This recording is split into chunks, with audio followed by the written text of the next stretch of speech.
All right, so let's get started with the video. Behind me in this beautiful home, there's 5 bedrooms, 2.5 bathrooms. It comes with a 2-car garage and also has front yard, backyard, including a basement.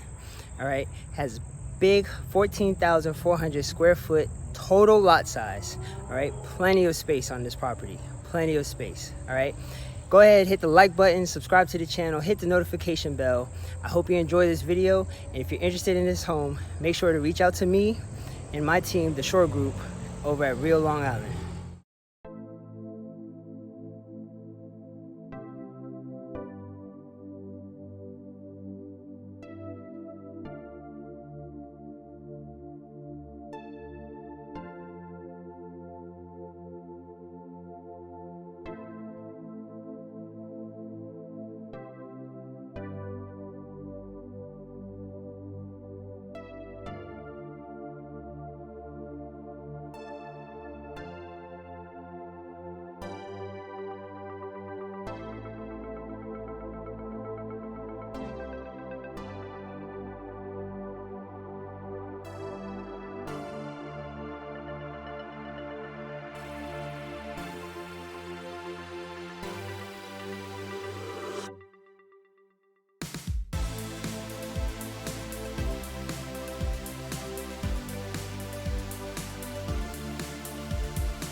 All right, so hopefully you enjoyed this tour. Please, in the comment section, let me know. Did you like this video? Did you not like the video? Did you like the house? What do you think about the house? Is there anything you don't like about it? If you have questions, also put them in the comment section. I'll answer them as soon as possible. If you're interested in seeing this home, again, this is one of our exclusive listings. So if you're interested in seeing a home, please reach out to me. I can easily get you in here to see it. Also, you know, just to go over everything again, 5 bedrooms, 2.5 bathrooms, 2-car garage, basement. Also, there's 3 fireplaces in there. I did forget to mention that in the beginning of the video. I apologize, but there are 3 fireplaces if you noticed that throughout the video. Again, listed for $650,000 over here in Hempstead, New York. I'm NYC Real Estate P. Make sure you hit the like button, subscribe to the channel, hit the notification bell.